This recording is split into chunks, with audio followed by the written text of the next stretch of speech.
धाकड़ खबर, बेखौफसुमा बेबाक अंदाज।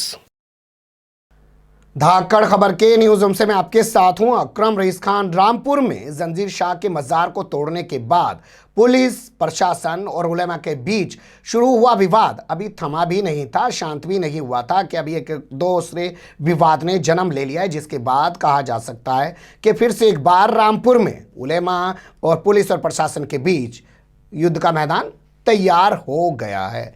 बड़ा सवाल ये पैदा होता है कि ताज़ा क्या मामला है जिसके बाद ये युद्ध का मैदान तैयार हुआ है। जो उसके बाद दूसरी तस्वीर ये कि अब वहाँ पे क्या स्थिति बनी हुई है, और इस तीसरा ये कि इस मामले में मौलाना तौकीर रज़ा जो इत्तेहाद मिल्लत काउंसिल के चेयरमैन भी हैं, उनकी एंट्री क्यों हो गई है। वो क्यों कह रहे हैं कि वो सोमवार को अपने सैकड़ों समर्थकों के साथ, हज़ार समर्थकों के साथ रामपुर आकर गिरफ्तारी देंगे। तीनों चीज़ों को आपके सामने रखने की कोशिश करेंगे, पर मुझे लगता है उससे पहले आपको रामपुर की थोड़ी पृष्ठभूमि पर नज़र डाल लेनी चाहिए। रामपुर वो रामपुर जहाँ से आज़म खां आते हैं। जब से उत्तर प्रदेश के अंदर योगी सरकार बनी है तब से रामपुर चर्चा का विषय बना हुआ है। कभी यहाँ की यूनिवर्सिटी को सील कर दिया जाता है, कभी यहाँ के मेडिकल हॉस्पिटल को बंद कर दिया जाता है, कभी यहाँ के जितने गेट बने हुए उनके नाम बदल दिए जाते हैं, कभी कुछ जो चीज़ें बनी हुई हैं उनको तोड़ दिया जाता है, और कभी आज़म खां पे सैकड़ों मुकदमे दर्ज कर दिए जाते हैं, उनकी पत्नी को, बेटे को, और उनको उठा के जेल में डाल दिया जाता है। रामपुर यानी कि राम की जगह से गिरफ्तार आज़म खां को सीतापुर यानी कि सीता की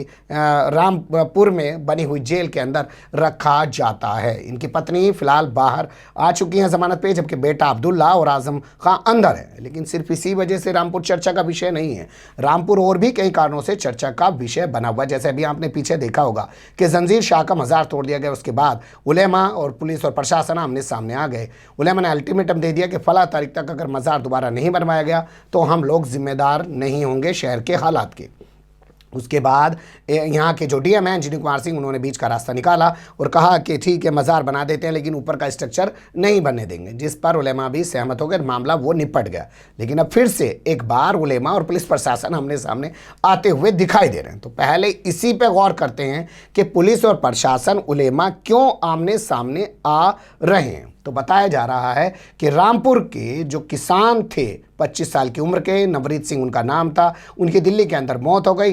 पुलिस प्रशासन, मीडिया, तमाम लोग कह रहे हैं कि वो ट्रैक्टर से कुचल के मौत हो गई, जबकि नवरीत सिंह के परिजन कह रहे हैं कि इस मामले में पुलिस की गोली लगने से नवरीत की मौत हुई है। मामला दिल्ली हाई कोर्ट भी पहुंच चुका है। जब यह मामला सुर्खियों में उभरा तो यहाँ के जो उलेमा हैं, यहाँ के जो जिम्मेदारान हैं, उन्होंने जाके किसानों का समर्थन किया। बस यहीं से उनकी मुसीबतों का दौर शुरू हो गया। बताया गया कि उनके खिलाफ जो 15-14 महीने पहले सीए का आंदोलन करते हुए जो मुकदमे दर्ज कर दिए गए थे, जो पेंडिंग पड़े हुए थे कोरोना लॉकडाउन के चलते, या पुलिस ने उनको ठंडे बस्ते में डाल दिया था, उन मुकदमों को जिंदा कर दिया गया और किसानों से मिलने की सज़ा के तौर पर उलेमाओं की गिरफ्तारी शुरू कर दी गई। यहीं से मैदान रामपुर में सज गया संग्राम का उलेमा और पुलिस प्रशासन के बीच। इस पूरे मामले को सामने आने के बाद यहाँ के जो उलेमा हैं, जो यहाँ की हाफिज साहब दरगाह के सज्जादा नशीन है, नाम है उनका फरहत अहमद जमाली, जो इस पूरे मामले में आरोपी भी हैं, और इसके अलावा जमीयत उलमा हिंद के जो सदर हैं ज़िले के, जिनका नाम बताया जा रहा है मौलाना अंसार अहमद कासमी, ये दोनों लोग और भी लोग होंगे इनके साथ। ये बताया जा रहा है कि डीएम के दफ्तर में चले गए और इन्होंने जाके वहाँ पे अपनी कुछ बातें रखी कि ऐसे गिरफ्तारियाँ की जाएंगी तो ठीक नहीं होगा, अच्छा नहीं होगा, इससे जो आपने वादा किया था वो वादा खिलाफी होगी। ये तमाम चीज़ें अपनी वहाँ रख रहे थे। इनका आरोप है कि उसी दौरान शहर के एसपी यहाँ पहुँच गए शगुन गौतम जी, और शगुन गौतम जी उसके बाद इन दोनों हजरात को, इन दोनों लोगों को सनी देओल की इंडियन फिल्म वाले स्टाइल में अंदर कमरे में ले गए और उसके बाद इनके साथ मिसबिहेव किया। बाहर निकलकर मीडिया के सामने मौलाना अंसार अहमद कासमी ने पूरी बात बताई, जिससे शहर में सनसनी फैल गई। सुन लीजिए किस तरीके से वो अपनी बात बता रहे हैं। बस की बात हो रही थी, उसके बाद कप्तान साहब ने कहा मैं आप दोनों से बात करना चाहता हूँ अलग में।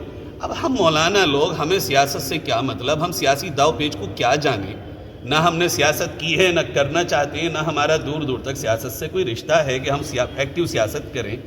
ये अलग बात है कि सियासत होती है वो हमसे टच होके गुजर जाए, उसकी वजह से इल्ज़ाम आ जाएं। हम बिल्कुल सीधे दिल चले गए अंदर, और यकीनन जो हमारे साथियों ने कहा यही बिल्कुल मेरे दिमाग में था कि अंदर जाके कुछ वीडियोस, कुछ फोटोज़ हमें दिखाएंगे कि तुम कह रहे हो गिरफ्तारी बंद कर दो, और ये लड़के अभी बाकी हैं जिन्होंने पत्थर चलाए, आग लगाई, जिन्होंने तोड़ फोड़ की, हम इन्हें कैसे छोड़। यकीनन अगर वो वीडियोस फोटोज दिखाते तो ऐसा फैक्ट था जिसको मानना ही पड़ता हमें, और हम ये कहते हैं कि वाकई जिसने आग लगाई है उसको तो अब आपको जेल जाना ही पड़ेगा, हम उसको कैसे रोक सकते थे। लेकिन इसका बिल्कुल उल्टा हुआ, और जो निगेटिविटी सामने आई और जो बिहेवियर सामने आया वो बिल्कुल अनएक्सपेक्टेड था। सोच नहीं सकते थे कि ये बिहेवियर कभी इस चेयर पे बैठे हुए पर्सन की तरफ से आ सकता है, चूंकि आज तक हमने न जाने कितनी मुलाकात की। मैं तो पूरे मुल्क में जाता हूं बयान करने के लिए, बड़े बड़े अधिकारियों से मुलाकातें होती हैं, और जैसा कि मेरे साथियों ने बताया, मेरे हर 100 बयान में से 98 बयान बिहेवियर को लेके होते हैं, अखलाकियात को लेके होते हैं, मानवता को लेके होते हैं, इंसानियत को लेके होते हैं कि इंसानियत को आम करो। कितनी जगह फसाद हुए जहां मैं गया बयान करने के लिए, हिंदू मुस्लिम दोनों वहां बैठे हुए हैं, मुझसे गले मिल रहे हैं बाबा भी। यूट्यूब पर मेरे बयान पढ़ें, आप देखें मेरे स्टेज पे हिंदू मुस्लिम सिख ईसाई बैठे होते हैं। जिसकी शनाख्त ये हो उसके साथ ही बिहेवियर हो तो दिल तो दुखेगा।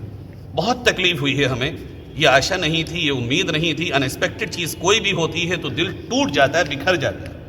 उसी दर्द को लेकर के हमने फौरन डीएम साहब को भी बताया कि हमारे साथ ये हुआ है।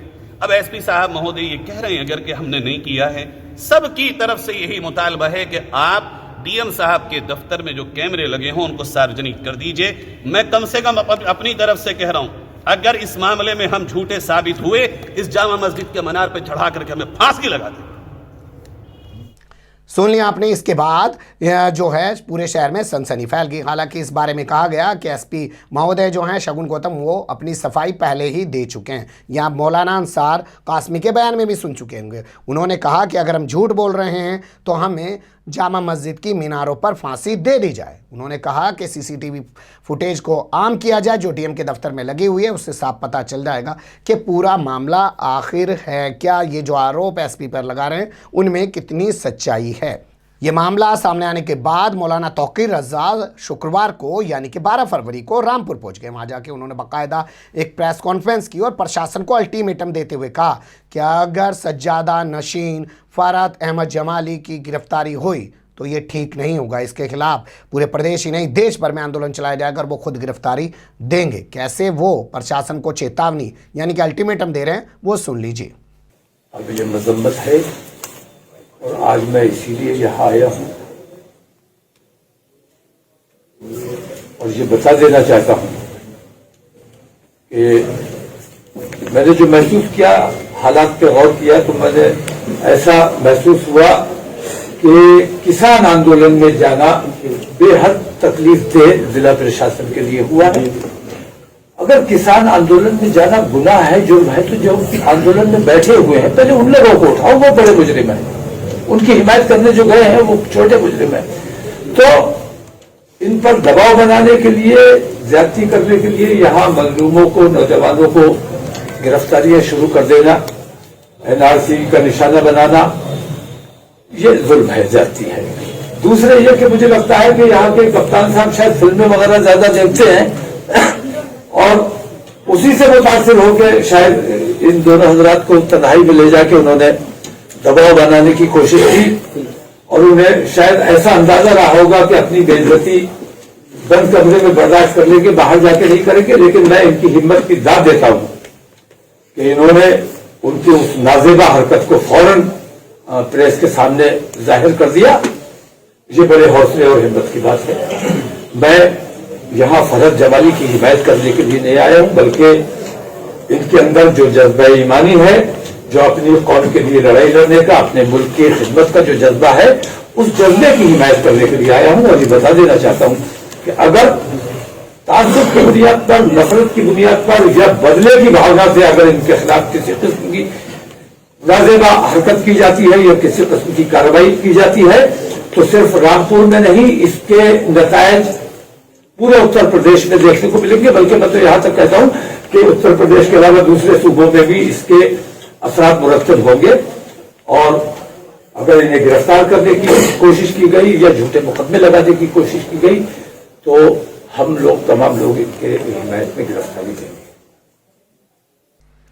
सुन लिया आपने, ये 12 तारीख को उन्होंने अल्टीमेटम दिया, चेतावनी दी। बावजूद इसके आज 13 फरवरी को खबर आई कि पुलिस ने सज्जादा नशीन फरहत अहमद जमाली को गिरफ्तार कर लिया है और बाकायदा इस बारे में एक प्रेस रिलीज भी जारी की। प्रेस रिलीज के मुताबिक लिखा गया कि इनके खिलाफ गंज थाने में, इनके खिलाफ शहर कोतवाली थाने में 21 दिसंबर 2019 को हुई हिंसा के मामले में मुकदमा दर्ज है। उस वक्त बवाल हो गया था और एक शख्स की मौत भी हो गई थी, उसमें वांछित यानी कि वांटेड चल रहे थे। उसी बाबत इनको एसएसपी के आदेश पर एएसपी के नेतृत्व में गिरफ्तार किया गया है, ये कहती है पुलिस की प्रेस रिलीज। लेकिन गिरफ्तारी के वक्त किस तरीके की हरकत की गई या किस तरीके का व्यवहार किया गया, इस बारे में फरहत अहमद जमाली के भाई बता रहे हैं, उनकी ज़बानी सुन लीजिए। साहब सुबह लगभग 8:20 पर पुलिस की काफ़ी गाड़ियां, लगभग जिसमें 50-60 पुलिस वाले और सीओ सिटी भी साहब भी थे शायद उसमें, और वो भाई को सुबह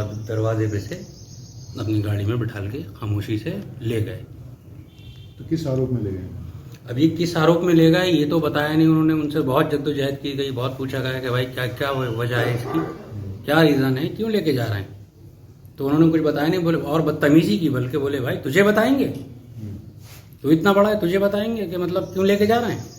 बदतमीजी की, धक्का मुक्की की, मुझे धक्के दिए काफ़ी दूर तक, और हमारे पड़ोस की औरतों के साथ बदतमीजी की। उन्होंने गाड़ी में जब बैठाए अपने बेटे को छुटाने के लिए गई वो गाड़ी में, तो उन औरतों को उन्होंने बदतमीजी की, उन औरतों को धक्के दिए, हाथ लगाए। तो जिनको लेकर गए क्या नाम है? वो जो गए हैं हमारे, एक मिनट आप पूरी घटना बताइए पहले। तो उनको औरतों को बदतमीजी की, औरतों पे हाथ उठाया, उन्होंने मारा उनको, और वो 80 साल की एजेड औरत, उन पे हाथ उठाया। अब ये प्रशासन का ये काम रह गया है।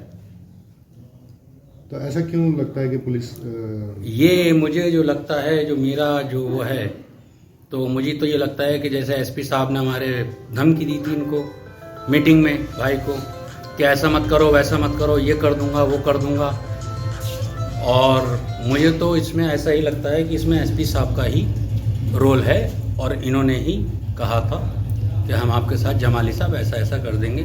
और भाई ने बाहर भी शायद आकर के आप लोगों से बात की थी मीटिंग के बाद कि मेरी जान को खतरा है, और वही किया है इन लोगों ने अभी तक, प्रशासन ने। सुना आपने, उनके भाई बता रहे हैं कि किस तरीके का व्यवहार पुलिस वालों ने उनके साथ गिरफ्तारी के वक्त किया, पूरे परिवार के साथ किस तरीके की बदसलूकी की। ये तमाम चीज़ें सामने आने के बाद मौलाना तौकीर रज़ा बरेली में फिर से मीडिया के सामने आए और उन्होंने ऐलान कर दिया कि वो सोमवार को इस बाबत गिरफ्तारी देंगे। उन्होंने तमाम दरगाहों से भी अपील की कि वो भी ज़्यादा से ज़्यादा लोगों से कहें कि वो इस बारे में गिरफ्तारी दें। तो इससे पहले के दूसरी जगहों पर भी इस किस्म का माहौल बनाया जाए। मैं ये महसूस कर रहा हूँ कि उत्तर प्रदेश में क्या मुल्क में इमरजेंसी कैसे हालात हैं। किसानों के आंदोलन से हुकूमत की जो बदनामी हुई है और जो नुकसान हुआ है, उसकी भरपाई के लिए अब दूसरे ज़राए और दूसरे तरीक़े, जो इनका पुराना तरीक़ा है, खालिस्तानी और पाकिस्तानी वाला माहौल बनाने की कोशिश की जा रही है। आज़ादी मैं महसूस करता हूँ कि ऐसी तानाशाही है कि आज़ादी ख़तरे में है। इससे पहले कि दूसरे लोगों के लिए साजिशें रची जाए, फ़ोन टेप किए जाएं और उनके ऊपर झूठे इल्ज़ाम लगाए जाएं, तो जब हमें आज़ादी से अपनी बात कहने का, आज़ादी से किसी की हिमायत करने का जब हमें इख्तियार नहीं है, तो हमें आज़ाद रहने का कोई हक़ नहीं है। मैं किसानों के आंदोलन की हिमायत में, फरहत जमाली की गिरफ्तारी की मुखालफत में, इंशाअल्लाह पीर को इंशाअल्लाह गिरफ्तारी दी जाएगी और इसकी भरपूर मजम्मत की जाएगी, और ये जो माहौल बनाया जा रहा है इसकी मुखालफत की जाएगी। देख लिया, सुन लिया आपने, मौलाना तौकीर रज़ा साफ ऐलान कर चुके हैं कि वो सोमवार को जाके वहां गिरफ्तारी देंगे। तो अब बड़ा सवाल यही है, बड़ी खबर यही है कि सोमवार का दिन उत्तर प्रदेश के रामपुर में कैसा होने वाला है, वहां किस तरीके की रणभूमि सजने वाली है, वहां पर किस तरीके की हलचल दिखाई देने वाली है। क्या ये रामपुर पहुंच पाएंगे, क्या इनको बरेली से निकलने दिया जाएगा, और क्या ये रामपुर पहुंचेंगे तो इनको गिरफ्तारी देने दी जाएगी, और अगर ये गिरफ्तारी देने जाएंगे तो इनके साथ कितने सैकड़ों, कितने हज़ारों की तादाद होगी, बहुत सारे सवाल यहाँ खड़े हो जाते हैं। और एक सवाल ये भी खड़ा हो जाता है, क्या इनकी गिरफ्तारी से पहले ही प्रशासन फरहत अहमद जमाली को रिहा कर देगा, या कोई बीच का रास्ता निकाल के पहले की तरह मामले को निपटाने की कोशिश करेगा, या फिर ये बात कि अब जो सूफीज़्म है उसे भी भाजपा के प्रताप का शिकार होना ही पड़ेगा, या पुलिस के प्रताप का शिकार होना ही पड़ेगा। इससे पहले तस्वीरें यही उभरती थी कि सूफीज़्म के प्रति मोदी सरकार, या यूं कहें पूरी Bharatiya Janata party, soft corner रखती है, लेकिन अब वो चीज़ें शायद बदल रही हैं। हाल फिलहाल में हमने आपके सामने रखा कि दिल्ली के अंदर एक प्रेस कॉन्फ्रेंस की गई सरवर चिश्ती के ज़रिए, और बताया गया कि तमाम सूफ़ी जो भारतीय जनता पार्टी का सपोर्ट कर रहे हैं वो असल में नकली हैं। और उसके बाद रामपुर में तस्वीर तो बहुत कुछ कहलाती है तस्वीर, लेकिन ये तमाम रिपोर्ट हमारे पास भेजने के लिए रामपुर से हमारे साथी नासिर खान का बहुत शुक्रिया हम करते हैं। उन्होंने तमाम चीज़ों को सहेज के हमारे पास भेजा, वो हमेशा धाकड़ खबर के लिए सहयोग करते हैं, उसके लिए उनका बहुत शुक्रिया। बने रहेगा आप भी धाकड़ खबर के साथ। फिलहाल कमेंट्स के रूप में आप लोग अपनी राय दे सकते हैं, खबर को लाइक कर सकते हैं, चैनल को सब्सक्राइब कर सकते हैं, और ज़्यादा से ज़्यादा हमारी खबरों को शेयर कर सकते हैं। फिर ऐसे ही किसी सुलगते हुए उलझते मुद्दे लेकर मैं आपके सामने हूँगा हाजिर। फिलहाल अभी मुझे दें इजाज़त।